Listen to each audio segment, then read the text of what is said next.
I created the fastest farm in Minecraft. Hello there, Ray here, and recently discovered how you can get infinite bedrock portals in 1.20. And in this one, I'll show you how to get unlimited portal blocks to make the fastest farm in Minecraft. So all you will need is an end dimension that was loaded before 1.20. For this trick to work, the dragon does have to be dead with the portal lit. Then upgrade your world to 1.20. Remember to always make backups when changing versions. Once updated, we'll then have to remove one bedrock block so the game doesn't recognize this portal. I have tons of bedrock breaking methods, which is in this playlist here, and they're not too hard to pull off in survival, only taking some pistons, TNT, some blast resistant blocks, as well as some low blast resistant blocks, and having a butted piston. Then you can come in and remove these extra blocks, then just come in here and place blocks right in the center of the portal, and as high as you place it will determine where the new portal is placed in. Then you just need to place in an ender crystal, and then this will summon in the new exit end portal, which will also have the end portal blocks inside of it, meaning you now have two end portals. This new portal that's up at the top is now the portal which you need to use in order to summon in more ender dragons. With this, you can actually have the dragon flying around your main and island while at the exact same time having the portal still lit, so you can actually leave the end dimension at any time. This can be used with the combination of the tricks where you can get a frozen dragon as well as a dragon in the overworld without having to use my trick where you have to shove the dragon through the gateway portal in order to get a second dragon to relight the portal. And the dragon tricks still work in 1.20, and I'll have that video linked below. And when you kill the ender dragon, it will cause the new portal to relight again without disturbing your old one. But just as I showed you can get infinite bedrock portals, you can also get infinite portals that are lit. This is by saving the game and then downgrading to 1.19 once again and loading it up, but make sure to make a backup in case it gets corrupted. Then once this main and island is loaded in 1.19.4, you can save and exit. Then we load it up in 1.20, and then remember to remove a bedrock as well as add in some blocks in the center to move it upwards. Then once we place another ender crystal, it's going to stack another portal on top. And you can go ahead and repeat this process as much as you want. You can also regenerate the portal when in 1.19 as well as in 1.20, but you would have to resummon the dragon in 1.20 before downgrading, as this method only costs a single ender crystal each time, where the other one would cost 4. But why would you even want so many of these lit portals? One thing that uses a lot of portal blocks is sand and concrete generators. 8 years ago, I designed several of them, including this one, which is my ultra fast design, while also being extremely simple to understand. You've probably seen my other designs throughout the internet, as the majority of every single sand and concrete generator that exists today is a design of mine. Unfortunately, a lot of people forget to give me credit for it, so if you ever see anyone using any of my different contraptions or tricks, make sure to remind them to give credit to Ray's works, and send me a message so I can get in contact with this person as well. And if they do give me credit, also let me know so I can leave them a nice comment. But before I throw in a bunch of sand generators around all these portals here, what is actually the maximum amount of portals that we can place in before we reach the world build limit? But to get maximum portals, we would first need to actually start by placing the first portal at the very bottom of the world. So rather than going upwards, we're actually going to go downwards first by using bedrock breaking to break this original portal, and then break all the way down to the very bottom where there is just void.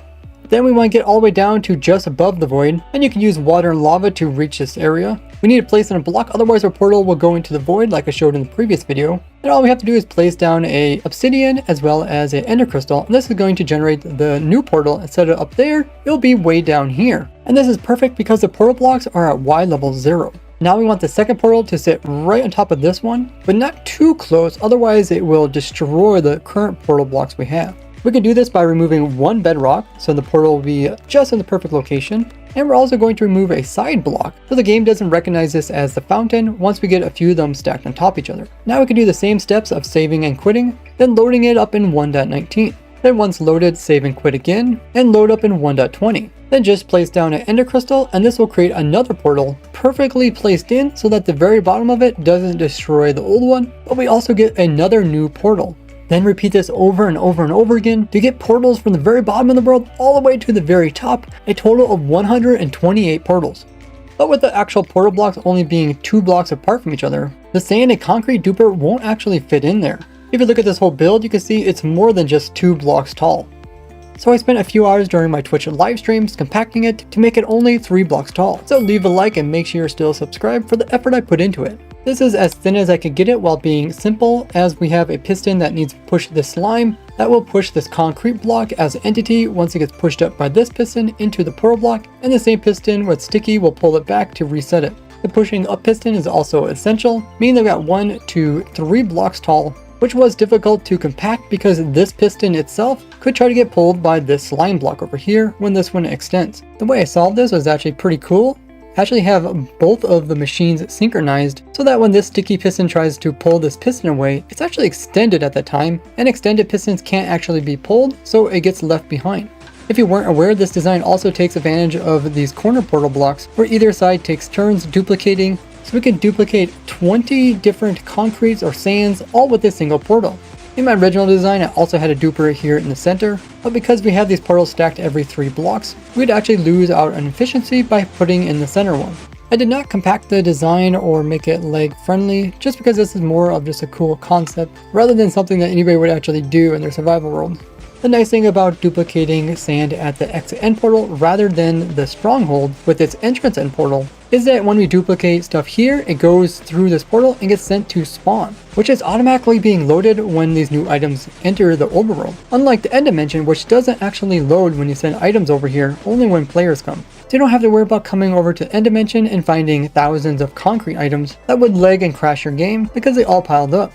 For this one, we can load it with just a single player, knowing that the spawn chunks are also being loaded and properly storing the sand so it doesn't pile up. But before layering this up all the way to the top of the world, I had to avoid any locational redstone problems. Because despite this piston and this piston both extending at the same 1/20th of a second, for my design to work, I need to make sure that this piston technically extends first, otherwise this one won't be able to push the sand in. So I had to use sub game tick redstone order in order for this to work, and different redstone components have different orders, so having these 2 repeaters in a row powering this will happen in the code, and then just after that are signals that come from a comparator plus repeater, which will come in and push the sand inwards. This sub-tick update order isn't necessary in most cases, but if you ever notice redstone acting odd in one location compared to another, then definitely check it out.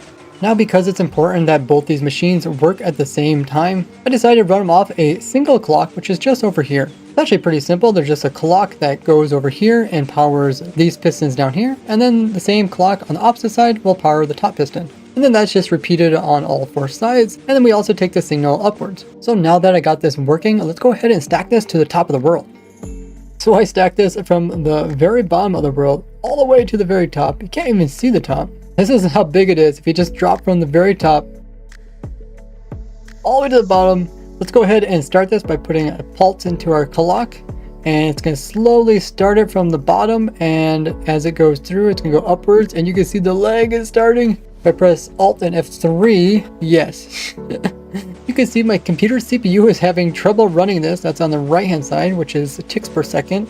But you can also see my graphics card is also having trouble rendering this. That's on the left hand side. If I look away, this will fix my graphics. But the only way I could actually increase my TPS is if I ran this on a server.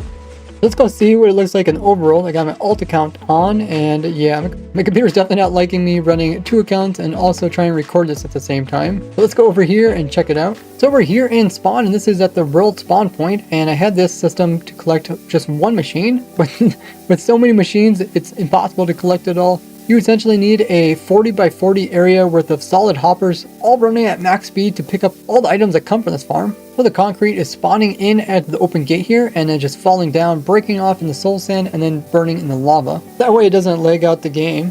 The concrete and sand are coming in big batches with short delays between them. Now here in overworld, you could choose to convert the concrete powder into concrete blocks. And I have a simple as well as a fast version of concrete converters, which doesn't even use a player to place in the concrete.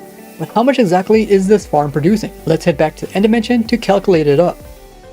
With each machine being 3 blocks tall, we were able to fit in a total of 85 of them from the bottom to the top of the world. Each machine itself is duplicating 20 concrete or sand, and they're doing this every 8 game ticks.